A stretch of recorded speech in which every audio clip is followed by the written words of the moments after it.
Parks Memories is a strategic matching game available in 3 sets, allowing you to explore all the national parks the US has to offer.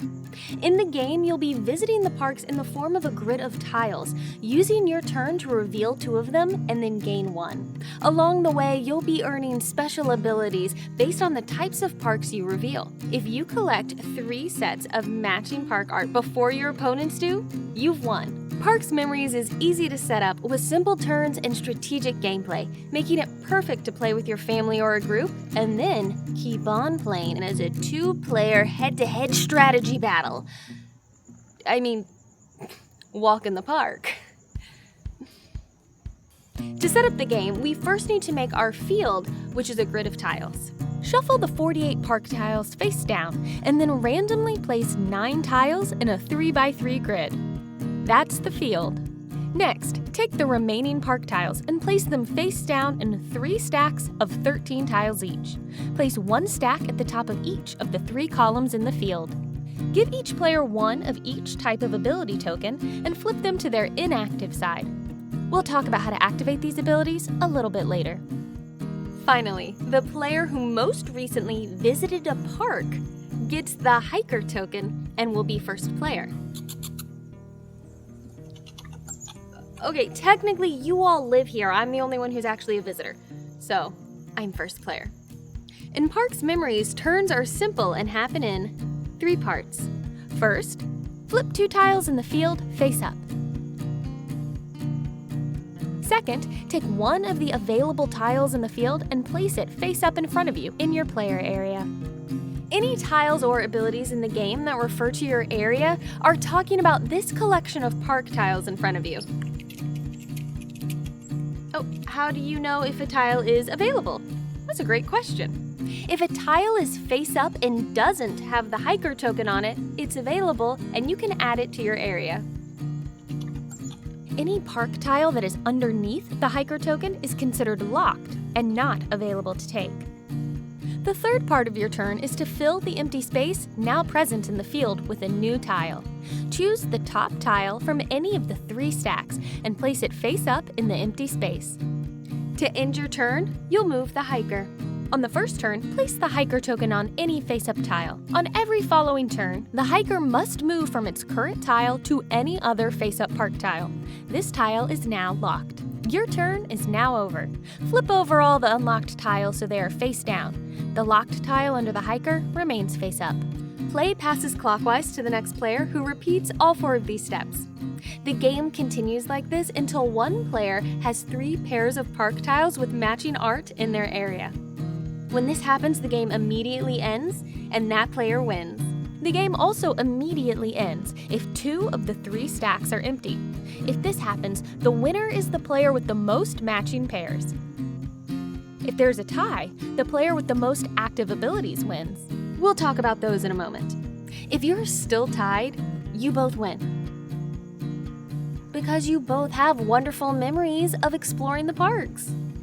Speaking of memories, if I remember correctly, it's time for some animals to be getting to bed. Nocturnal? A likely story. They'll say anything to stay up later. Now shoo!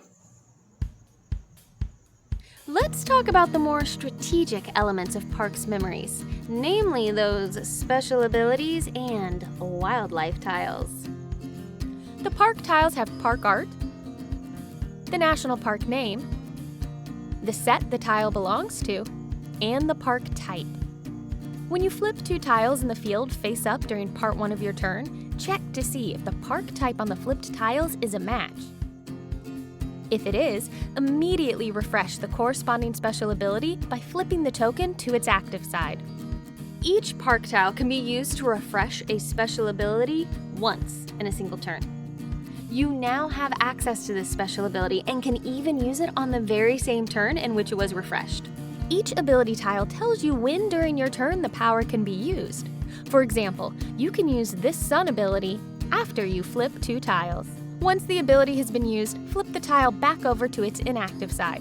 You'll need to refresh it with another match before you can use it again. If you reveal a park type match and the corresponding special ability is already active, it does not refresh, and those matching park tiles can't be used to refresh any special abilities this turn. As a note, locked tiles, the ones with the hiker token on them, can't be used to refresh special abilities.